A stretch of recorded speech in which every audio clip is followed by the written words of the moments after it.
Johnson ഒപ്റ്റിക്കൽസിൽ തിങ്കൾ ബുധൻ വെള്ളി ദിവസങ്ങളിൽ രാവിലെ 10 മുതൽ ഉച്ചയ്ക്ക് 1 മണി വരെ കണ്ണ് ഡോക്ടറുടെ സേവനം ലഭ്യമാണ്. ഡ്രൈവിംഗ് ലൈസൻസിനുള്ള സർട്ടിഫിക്കറ്റുകളും എല്ലാ ബ്രാൻഡഡ് ഫ്രെയിമുകളും ഇവിടെ ലഭ്യമാണ്. കൂടാതെ ഡോക്ടർമാർ നിർദ്ദേശിക്കുന്ന എല്ലാത്തരം കണ്ണടകളും ജോൺസൺ ഒപ്റ്റിക്കൽസിൽ നിന്നും ലഭിക്കുന്നു. ജോൺസൺ കണ്ണട വ്യാപാരം ഡിവൈൻ ആശുപത്രിക്ക് എതിർവശം വടക്കാഞ്ചേരി. ജനജീവിതം സ്തംഭിച്ചു നടത്തുന്ന റോഡ് വികസനത്തിൽ ആശങ്കയുണ്ടെന്ന് തെക്കുംകര യൂത്ത് കോൺഗ്രസ് മണ്ഡലം കമ്മിറ്റി. ഏറെ നാളായി പീച്ചി വാഴാനി ഡാമുകളെ ബന്ധിപ്പിക്കുന്ന പുന്നംപറമ്പ് തൃശൂർ റോഡ് പൊളിച്ചിട്ട് കിടക്കുന്നു. മുൻപ് പണി തുടങ്ങിയ പുന്നംപറമ്പ് ചെന്നിക്കര റോഡ് നിർമ്മാണം കഴിഞ്ഞെങ്കിലും കാനകളുടെ വർക്ക് നടക്കുന്നതിനാൽ ബസ് സർവീസ് പൂർണ്ണമായും നിർത്തിവച്ചിരിക്കുകയാണ്.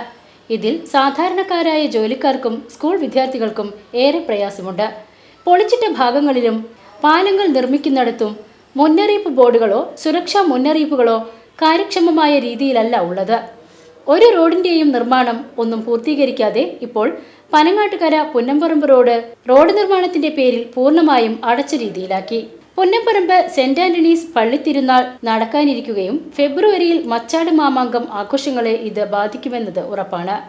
PWD ഉദ്യോഗസ്ഥരും പഞ്ചായത്ത് ഭരണസമിതിയുമായി ഒരു നല്ല തീരുമാനം കൈക്കൊള്ളണമെന്നാണ് യൂത്ത് കോൺഗ്രസ് ആവശ്യപ്പെടുന്നത്. പുന്നംപറമ്പ് സെന്റ് ആന്റണീസ് പള്ളി കഴിഞ്ഞുള്ള റോഡിൽ ഇപ്പോഴെടുത്ത വലിയ കാന ഈ സാഹചര്യത്തിൽ അപകടമുണ്ടാക്കുന്ന അവസ്ഥയിലാണ്. പള്ളിപ്പെരുന്നാൾ അടുത്ത ഈ ദിവസത്തിൽ കാന നിർമ്മാണം ആരംഭിച്ചത് വളരെ ആശങ്ക ഉളവാക്കുന്നതാണെന്നും യൂത്ത് കോൺഗ്രസ് തെക്കുംകര മണ്ഡലം കമ്മിറ്റി ആരോപിച്ചു. VCV news Thekkumkara.